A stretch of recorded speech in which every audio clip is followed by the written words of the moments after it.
Les chefs qui arrivent ont une volonté de s'affirmer, de s'émanciper, de couper le cordon ombilical.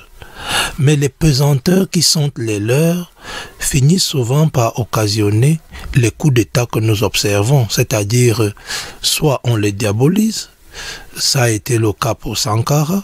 Chacun sait que le projet qu'il avait pour le Burkina est l'un des projets idéalistes les plus grands qu'on puisse avoir pour l'Afrique.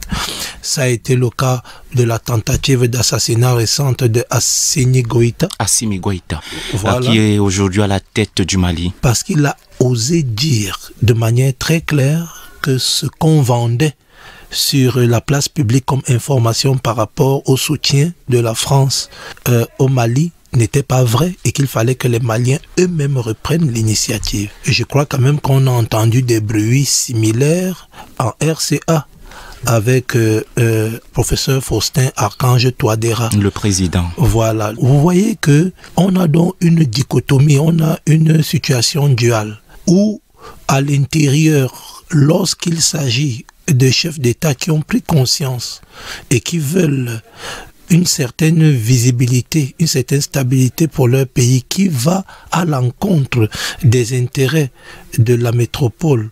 On va dire la France d'abord, mais appuyée par ses alliés qui, quand on voit Kadhafi tomber, Kadhafi n'est tombé que parce que les alliés de la France ont soutenu la France.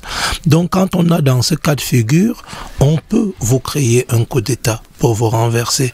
Ou alors, comme je l'ai dit précédemment, c'est tout le tintamarre qu'on fait avec la communauté internationale. Vous savez, j'ai lu avec beaucoup de plaisir le livre de Laurent Gbagbo. Il faut le lire, Libre pour la vérité. Il faut le lire parce que il raconte en tant que chef d'État, parce que je ne sais pas qui peut mieux raconter que lui de la position qui était la sienne en ce moment, comment est-ce que ces problèmes arrivent avec la France.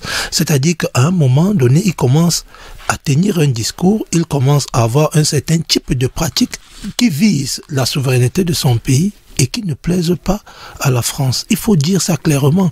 Et du coup, qu'est-ce qu'on fait? On commence à chercher les poids à ce monsieur en disant qu'il n'a pas pu gouverner.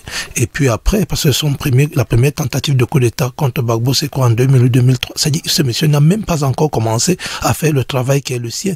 Et puis on rend tout son mandat ingouvernable. Et puis à la fin, on lui sort ce qu'on lui a sorti là pour faire un procès comme on a fait là, pour finalement se rendre compte qu'il n'y avait rien derrière cette affaire.